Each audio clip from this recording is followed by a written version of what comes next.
ದಾವಣಗೆರೆ ಹರಿಹರಪುರದ ಪಂಚಮಸಾಲಿ ಪೀಠದ ವಿವಾದ ಸದ್ಯಕ್ಕೆ ನಿಲ್ಲುವಂತಹ ಯಾವ ಲಕ್ಷಣ ಕೂಡ ಕಂಡು ಬರ್ತಾ ಇಲ್ಲ. ಮತ್ತಷ್ಟು ತಾರಕಕ್ಕೇರ್ತಾ ಇದೆ ಪಂಚಮಸಾಲಿ ಪೀಠದ ವಿವಾದ. ರಾಜ್ಯ ವೀರಶೈವ ಲಿಂಗಾಯತ ಪಂಚಮಸಾಲಿ ಸಂಘ ಈಗ ಎಂಟ್ರಿ ಕೊಟ್ಟಿದೆ. ರಾಜ್ಯ ವೀರಶೈವದ ಸಂಘ ಏನಿದೆಯಲ್ಲ ಅದೀಗ ಎಂಟ್ರಿ ಕೊಟ್ಟಿದೆ. ಟ್ರಸ್ಟ್ನ ಪ್ರಧಾನ ಧರ್ಮದರ್ಶಿ ಉಮಾಪತಿ ಟ್ರಸ್ಟ್ನಿಂದ ಉಚ್ಚಾಟನೆ ಆಗಿದ್ದಾರೆ. ಉಮಾಪತಿ ಒಬ್ಬರೇ ಅಲ್ಲ, ಅವ್ರ ಜೊತೆಗೆ ಚಂದ್ರಶೇಖರ್ ಪೂಜಾರಿ, ಜ್ಯೋತಿ ಪ್ರಕಾಶ್ ಕೂಡ ಉಚ್ಚಾಟನೆ ಆಗಿದ್ದಾರೆ. ಸಂಘದ ರಾಜ್ಯಾಧ್ಯಕ್ಷ ಸೋಮನಗೌಡ ಮಾಲಿ ಪಾಟೀಲ್ ಘೋಷಣೆ ಮಾಡಿದ್ದಾರೆ. ಸಮಾಜಕ್ಕೆ ತೊಂದರೆ ಆದಾಗ ಮೂಲ ಸಂಘ ನಿರ್ಣಯ ಕೈಗೊಳ್ಬೋದು, ಭಕ್ತರು ನಿರ್ಣಯ ಕೈಗೊಳ್ಬೋದು ಅಂತ ಬೈಲದಲ್ಲೇ ಈಗ ಹೇಳಿದ್ದಾರೆ. ಟ್ರಸ್ಟ್ನವರು ತಪ್ಪು ಮಾಡಿದರೆ ಸಂಘಕ್ಕೆ ಅಧಿಕಾರದ ಹಕ್ಕಿದೆ. ಟ್ರಸ್ಟ್ನಲ್ಲಿ ಎಲ್ಲರೂ ಕೂಡ ಕೆಟ್ಟವರಿಲ್ಲ, ಹಾಗಂತ ಹೇಳ್ಬಿಟ್ಟು ಎಲ್ಲರೂ ಒಳ್ಳೆಯವರು ಅಲ್ಲ. ರಾಜ್ಯ ವೀರಶೈವ ಲಿಂಗಾಯತ ಪಂಚಮಸಾಲಿ ಸಂಘ ಈಗ ಸಂದೇಶವನ್ನು ರವಾನೆ ಮಾಡಿದೆ. ಇದರಲ್ಲಿ ಭಾಳ ಮುಖ್ಯವಾಗಿ ಈ ಮಠಕ್ಕೆ ಸರ್ಕಾರದಿಂದ ಮತ್ತು ಭಕ್ತರಿಂದ ಹರಿದು ಬರ್ತಾ ಇತ್ತಲ್ಲ ಹಣ, ಅದು ದುರುಪಯೋಗ ಆಗಿದೆ. ಎಷ್ಟನೇ ಇಸ್ವಿಯಿಂದ 2008ರಿಂದ ಇಲ್ಲಿವರೆಗೂ ಲೆಕ್ಕ ಕೊಟ್ಟಿಲ್ಲ.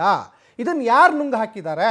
ಹಾಗಾಗಿ ಅದರ ಪೀಠಾಧಿಪತಿಗಳ ವಿರುದ್ಧ, ಟ್ರಸ್ಟಿಗಳ ವಿರುದ್ಧ ಗಂಭೀರವಾದಂಥ ಆರೋಪ ಈಗ ಕೇಳಿ ಬರ್ತಾ ಇತ್ತು. ಅದಾದ ಬೆನ್ನಲ್ಲೇ ಈಗ ಟ್ರಸ್ಟ್ನ ಪ್ರಧಾನ ಧರ್ಮದರ್ಶಿ ಉಮಾಪತಿ ಏನಿದಾರಲ್ಲ ಅವ್ರನ್ನೂ ಕೂಡ ಟ್ರಸ್ಟ್ನಿಂದ ಈಗ ಉಚ್ಚಾಟನೆ ಮಾಡಿದ್ದಾರೆ. ಮಾಡಿ ನಾನು ಮೇ ಮತ್ತು ಜೂನ್ ತಿಂಗಳ ನಮ್ಮ ಲೆಕ್ಕ ಕೊಡುವ ಸಮಿತಿ ಅಧ್ಯಕ್ಷರು ಕರ್ಕೊಂಡು ಇಡೀ ರಾಜ್ಯ ಪ್ರವಾಸ ಮಾಡ್ತೇನೆ. ಎಲ್ಲ ತಾಲೂಕುಗಳಿಗೆ ಹೋಗ್ತೇನೆ, ಎಲ್ಲ ಜಿಲ್ಲೆಗಳಿಗೆ ಹೋಗ್ತೇನೆ. ಯಾರ್ಯಾರು ಈ ಮಠಕ್ಕೆ 2008ರಿಂದ ₹1 ಕೊಟ್ಟವರಿದ್ರು ಕೂಡ ನೀವು ಹೆಸರು ಹೇಳ್ರಿ, ಕಾಳು ಕೊಟ್ಟವರಿದ್ರೆ ಹೆಸರು ಹೇಳ್ರಿ ಅಂತ ಕೇಳ್ತೇವೆ. ಅದರ ಪಟ್ಟಿಯನ್ನು ತಂದು ಅದು ಧರ್ಮ ಅಧರ್ಮ ಅಥವಾ ಲೆಕ್ಕ ಅವ್ಯವಹಾರ ಆಗಿದೋ ವ್ಯವಹಾರ ಆಗಿದೋ ಅದನ್ನು ಸಂಪೂರ್ಣವಾಗಿ ಜೂನ್ ತಿಂಗಳ ನಿಮಗೆ ಮತ್ತೊಮ್ಮೆ ಇಲ್ಲಿ ಪ್ರೆಸ್ ಮೀಟ್ ಮಾಡಿ ಹೇಳ್ತೇನೆ. ಇಂಥ ಒಂದು ಅವಕಾಶವನ್ನ ದಯವಿಟ್ಟು ನಿಮಗೆ ಕೊಟ್ಟಿದ್ದೇವೆ ಅಂತ ಜಿಲ್ಲಾ ಅಧ್ಯಕ್ಷರು ಮತ್ತು ನಮ್ಮ ತಾಲೂಕು ಅಧ್ಯಕ್ಷರುಗಳು ನನಗೆ ಒಪ್ಪಿಗೆಯನ್ನು ಕೊಟ್ಟಿದ್ದಾರೆ.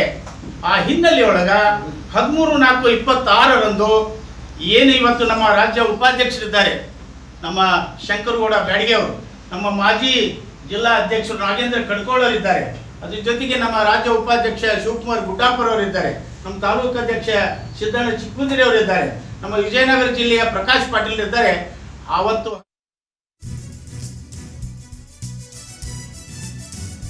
ಇನ್ನು ದಾನ ಕೊಟ್ಟವರು ಟ್ರಸ್ಟ್ನಲ್ಲಿ ಇಲ್ಲ, ಟ್ರಸ್ಟೇ ಸುಪ್ರೀಮೂ ಕೂಡ ಅಲ್ಲ. ಮಾಜಿ ಶಾಸಕ HS ಶಿವಶಂಕರ್ ಈಗ ಪ್ರತಿಕ್ರಿಯೆ ಕೊಟ್ಟಿದ್ದಾರೆ. ದಾನ ಕೊಟ್ಟವರು ಟ್ರಸ್ಟ್ನಲ್ಲಿ ಇಲ್ಲ, ಟ್ರಸ್ಟೇ ಸುಪ್ರೀಂ ಅಲ್ಲ, ಟ್ರಸ್ಟೇ ಎಲ್ಲ ನಿರ್ಧಾರ ತೆಗೆದುಕೊಳ್ಳೋಕ್ಕಾಗಲ್ಲ. ಮಾಜಿ ಶಾಸಕ HS ಶಿವಶಂಕರ್ ಅವರ ಪ್ರತಿಕ್ರಿಯೆ ಇದು. ಅಂದರೆ ಸಾಕಷ್ಟು ಜನ ದಾನ ಕೊಟ್ಟಿದ್ದಾರಲ್ಲ, ಅವರು ಈಗ ಟ್ರಸ್ಟ್ನಲ್ಲಿಲ್ಲ, ಮತ್ತು ಟ್ರಸ್ಟ್ ಎಲ್ಲ ನಿರ್ಧಾರನೂ ಕೂಡ ತೆಗೆದುಕೊಳ್ಳೋಕ್ಕಾಗಲ್ಲ. 2008ರಿಂದ ಇಲ್ಲಿವರೆಗೂ ಲೆಕ್ಕ ಸರಿಯಾಗಿಲ್ಲ ಅನ್ನುವಂಥದ್ದೇ ಈಗ ಗಟ್ಟಿ ಧ್ವನಿಯಲ್ಲಿ ಬರ್ತಾ ಇರುವಂಥ ಒಂದು ದೊಡ್ಡ ಪ್ರಶ್ನೆ ಇದು. ಜೊತೆಗೆ 2008ರಿಂದ ಇಲ್ಲಿವರೆಗೂ ಅಂದರೆ ಸುಮಾರು ಒಂದು 18 ವರ್ಷದ ಕತೆ. ಇಷ್ಟು ದಿವಸ ಏನು ಮಾಡ್ತಾಯಿದ್ರು, ಯಾಕೆ ಅದನ್ನು ಪ್ರಶ್ನೆ ಮಾಡಲಿಲ್ಲ? ಯಾಕಂದರೆ ಮಠ ಅಂದಾಗ ಸಹಜವಾಗಿ ಸರ್ಕಾರದಿಂದನೂ ಕೂಡ ದೇಣಿಗೆ ಬರ್ತದೆ, ಏನೋ ಭಕ್ತರು ಕೂಡ ಕೊಡ್ತಾರೆ. ಇಲ್ಲಿವರೆಗೂ ಏನು ಮಾಡ್ತಾಯಿದ್ರು ನೋಡಿ, ಆ ಉಚ್ಚಾಟನೆ ಆಗಿದೆ, ಉಮಾಪತಿಯವರ ಉಚ್ಚಾಟನೆ ಆಗಿದೆ.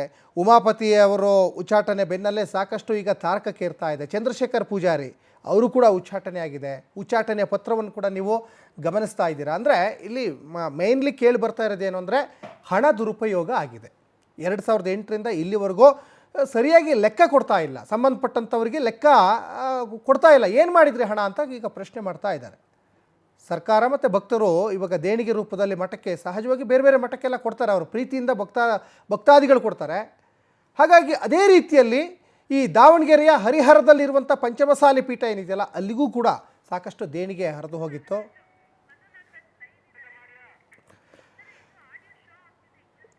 ಈ ಬಗ್ಗೆ ಸಾಕಷ್ಟು ಡೀಟೇಲ್ಸನ್ನು ನಮ್ಮ ದಾವಣಗೆರೆ ಪ್ರತಿನಿಧಿ ಮಧು ನಾಗರಾಜ್ ಕೊಡ್ತಾ ಹೋಗ್ತಾರೆ. ಮಧು ನಾಗರಾಜ್, ದಾವಣಗೆರೆಯ ಹರಿಹರದ ಪಂಚಮಸಾಲಿ ಪೀಠದ ಮೇಲೆ ಮತ್ತೆ ಮತ್ತೆ ಆರೋಪಗಳು ಕೂಡ ಕೇಳಿ ಬರ್ತಾ ಇದೆ.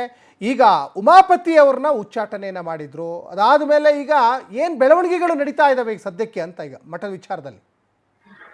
ಸಚಿನ್, ಪ್ರಮುಖವಾಗಿ ರಾಜ್ಯದಲ್ಲಿ ಅತಿ ದೊಡ್ಡ ಸುದ್ದಿ ಆಗಿರ್ತಕ್ಕಂಥ ಪಂಚಮಸಾಲಿ ಪೀಠದ ವಿವಾದ ಮತ್ತೆ ಸ್ಫೋಟಕ ತಿರುವು ಪಡೆದಿರ್ತಕ್ಕಂಥದ್ದು. ಯಾಕಂದ್ರೆ ಟ್ರಸ್ಟ್ ನವರು ಇನ್ನು ಪ್ರಧಾನ ಕಾರ್ಯದರ್ಶಿ BC ಉಮಾಪತಿ ಸೇರಿದಂತೆ 12 ಜನ ಟ್ರಸ್ಟ್ ಒಳಗೊಂಡ ಸಮಿತಿ ಸ್ವಾಮೀಜಿ ವಚನಾನಂದ ಸ್ವಾಮೀಜಿ ಅವರನ್ನ ಪದಚ್ಯುತಿಗೊಳಿಸಿತ್ತು. ಆದ್ರೆ ಈಗ ರಾಜ್ಯ ಸಂಘ ಈ ಒಂದು ಮಠದ ವಿವಾದಕ್ಕೆ ಎಂಟ್ರಿ ಆಗಿರ್ತಕ್ಕಂಥದ್ದು. ಏನು ವೀರಶೈವ ಪಂಚಮಸಾಲಿ ಲಿಂಗಾಯತ ರಾಜ್ಯ ಸಂಘ ಏನಿತ್ತು ಆ ಒಂದು ರಾಜ್ಯ ಸಂಘ ಈ ಒಂದು ವಿವಾದಕ್ಕೆ ಎಂಟ್ರಿ ಆಗಿರ್ತಕ್ಕಂಥದ್ದು. ಅದರಲ್ಲೂ ಏನು ರಾಜ್ಯಾಧ್ಯಕ್ಷ ಆಗಿರ್ತಕ್ಕಂಥ ಸೋಮನಗೌಡ ಮಾಲಿ ಪಾಟೀಲ್ ಅವರು ಇವತ್ತು ಮಹತ್ವದ ಸುದ್ದಿಗೋಷ್ಠಿ ಮಾಡಿರ್ತಕ್ಕಂಥದ್ದು. ಅದರಲ್ಲಿ ಪ್ರಮುಖವಾಗಿ ಏನು ಸ್ವಾಮೀಜಿಯನ್ನ ಏನು ಟ್ರಸ್ಟ್ ನವರು ಉಚ್ಚಾಟನೆ ಮಾಡಿದ್ರು. ಈಗ ರಾಜ್ಯ ಸಂಘ ಏನು ಟ್ರಸ್ಟ್ ಅನ್ನೇ ಉಚ್ಚಾಟನೆ ಮಾಡಿರ್ತಕ್ಕಂಥದ್ದು. ಅಂದ್ರೆ ಅವ್ರಿಗೆ ಕೌಂಟರ್ ಕೊಟ್ಟಿರ್ತಕ್ಕಂಥದ್ದು. ಯಾಕಂದ್ರೆ ಇಷ್ಟು ದಿನಗಳ ಕಾಲ ಯಾವುದೇ ಕಾರಣಕ್ಕೂ ರಾಜ್ಯ ಸಂಘ ಎಂಟ್ರಿ ಆಗಿರ್ಲಿಲ್ಲ. ಏನಂದ್ರೆ ವಚನಾನಂದ ಸ್ವಾಮೀಜಿ ಮತ್ತು ಟ್ರಸ್ಟ್ ಮಧ್ಯೆ ಒಂದು ಏನು ತಿಕ್ಕಾಟ ನಡೀತಾ ಇತ್ತು. ಆದ್ರೆ ಇವತ್ತು ಏನು ಪಂಚಮಸಾಲಿ ರಾಜ್ಯ ಸಂಘ ಎಂಟ್ರಿ ಆಗಿರ್ತಕ್ಕಂಥದ್ದು. ಅದ್ರ ಜೊತೆಯಲ್ಲಿ ಕೂಡ ಸೋಮನಗೌಡ ಪಾಟೀಲ್ ಅವರು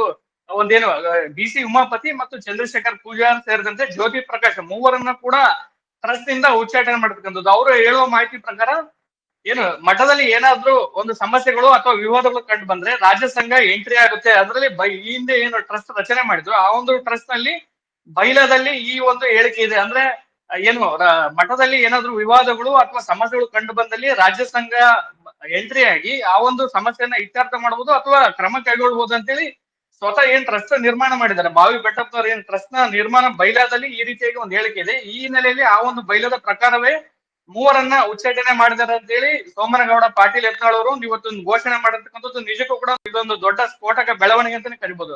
ಯಾಕಂದ್ರೆ ಸ್ವಾಮೀಜಿ ಮತ್ತು ಟ್ರಸ್ಟ್ ನಡುವೆ ಏನು ತಾರಕಕ್ಕೆ ಸಮಸ್ಯೆಗಳು ಈ ಮಧ್ಯೆ ಏನು ಸಂಘ ಬಂದು ಮತ್ತಷ್ಟು ಟ್ವಿಸ್ಟ್ ಗೆ ಎದುರಾಗಿರ್ತಕ್ಕಂಥದ್ದು. ಅದರಲ್ಲೂ ಪ್ರಮುಖವಾಗಿ ನಾಳೆ ಟ್ರಸ್ಟ್ ವತಿಯಿಂದ ಲೆಕ್ಕ ಕೊಡಿ ಅಭಿಯಾನವನ್ನ ಕೂಡ ಮಾಡ್ತಕ್ಕಂಥದ್ದು. ಯಾಕಂದ್ರೆ ಸ್ವಾಮೀಜಿ ಕಡೆಯಿಂದ ಲೆಕ್ಕಪತ್ರ ಚಳವಳಿ ಏನು ಸ್ಟಾರ್ಟ್ ಆಗಿತ್ತು ಅದಾದ ಬಳಿಕ ಟ್ರಸ್ಟ್ ಅವರು ನಾವು ಲೆಕ್ಕ ಕೊಡ್ತೀವಿ ಸ್ವಾಮೀಜಿಯನ್ನ ಹೊರಗಾಗ್ತೀವಿ ಅನ್ನೋ ಮಾಹಿತಿ ಹಿನ್ನೆಲೆಯಲ್ಲಿ ನಾಳೆ ಒಂದು ಮಠದಲ್ಲಿ ಒಂದು ದೊಡ್ಡ ಸಮಾವೇಶ ಮಾಡುವ ಮೂಲಕ ಲೆಕ್ಕಪತ್ರವನ್ನ ಕೊಡ್ಲಿಕ್ಕೆ ಎಲ್ಲ ಮುಂದಾಗಿರ್ತಕ್ಕಂಥದ್ದು. ಆ ದಿನ ಮುಂಚೆನೆ ಈ ರೀತಿಯಾಗಿ ಒಂದು ಮೂವರನ್ನ ಉಚ್ಚಾಟನೆ ಮಾಡುವ ಮೂಲಕ ರಾಜ್ಯ ಸಂಘ ಎಂಟ್ರಿ ಆಗಿರ್ತಕ್ಕಂಥದ್ದು. ಅದ್ರ ಜೊತೆಯಲ್ಲಿ ಏನು ನಾಳೆ ಲೆಕ್ಕ ಕೂಡ ಇದೆ. ಅವ್ರಿಗೆ ಯಾವುದೇ ಹಕ್ಕಿಲ್ಲ.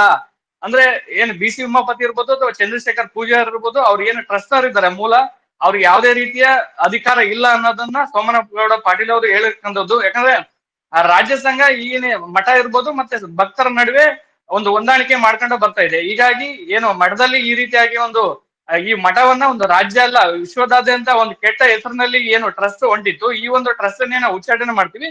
ಜೊತೆಗೆ ಜೂನ್ ತಿಂಗಳಲ್ಲಿ ಸಚಿವರು ಶಾಸಕರನ್ನ ಒಳಗೊಂಡಂತೆ ಎಲ್ಲಾ ಭಕ್ತರನ್ನ ಕರೆದು ಏನು ಸ್ವಾಮಿ ಏನ್ ಲೆಕ್ಕ ಇತ್ತು ಆ ಒಂದು ಲೆಕ್ಕವನ್ನ ಪೈಸೆ ಲೆಕ್ಕವನ್ನು ಕೂಡ ನಾವು ಒಂದು ಕ್ರೋಢೀಕರಣ ಮಾಡಿ ಇದನ್ನ ಲೆಕ್ಕ ಕೊಡಿ ಅಂತ ಹೇಳಿ ಟ್ರಸ್ಟ್ ಅವ್ರಿಗೆ ಕೇಳ್ತೀವಿ. ಜೊತೆಗೇನು ಮುಂದಿನ ಬೆಳವಣಿಗೆಗಳು ಅಂದ್ರೆ ಸ್ವಾಮೀಜಿಯವ್ರನ್ನ ಮುಂದುವರ್ಸ್ಬೇಕಾ ಬೇಡ ಅನ್ನೋದನ್ನ ಎಲ್ಲಾ ಸಮಾಜದ ಭಕ್ತರ ನಡುವೆ ಒಂದು ನಿರ್ಣಯ ಆಗ್ಬೇಕು. ಆದ್ರೆ ಟ್ರಸ್ಟ್ ನವರು ಕೇವಲ 12 ಜನ ಸೇರಿಕೊಂಡು ಸ್ವಾಮೀಜಿಯನ್ನ ಏನು ಉಚ್ಚಾಟನೆ ಮಾಡಿದ್ರೆ ಇದು ಸರಿಯಲ್ಲ. ಹೀಗಾಗಿ ಎಲ್ಲರನ್ನ ಸೇರಿಸಿ ಒಂದು ದೊಡ್ಡ ಸಮಾವೇಶ ಮಾಡುವ ಮೂಲಕ ಮುಂದಿನ ನಿರ್ಣಯಗಳನ್ನ ಕೈಗೊಳ್ತೀವಿ ಅಂತೇಳಿ ಸೋಮನಗೌಡ ಪಾಟೀಲ್ ಅವರು ಒಂದು ಹೇಳಿಕೆ ನೀಡತಕ್ಕಂಥದ್ದು. ಅದ್ರ ಜೊತೆಯಲ್ಲಿ ಇದಾದ ಬಳಿಕ ಸೋಮನಗೌಡ ಪಾಟೀಲ್ ಏನ್ ಹೇಳಿಕೆ ನೀಡಿದ್ರು ಅದ್ರ ಆಚೆಗೂ ಕೂಡ ನಾವು ನಾಳೆ ಲೆಕ್ಕ ಕೊಡ್ತೀವಿ ಅಂತೇಳಿ ಟ್ರಸ್ಟ್ ನವರು ಕೂಡ ಸಂಜೆ 4:30ಕ್ಕೆ ಒಂದು ಮಠದಲ್ಲಿ ಒಂದು ಪ್ರೆಸ್ ಮೀಟ್ ಕೂಡ ಕರೆದಿರ್ತಕ್ಕಂಥದ್ದು ತೀವ್ರ ಕುತೂಹಲಕ್ಕೆ ಕಾರಣವಿರತಕ್ಕಂಥದ್ದು. ಸಚಿನ್, ಧನ್ಯವಾದ ಮಧು ನಾಗರಾಜ್ ತಮ್ಮೆಲ್ಲ ಡೀಟೇಲ್ಸ್ಗಾಗಿ.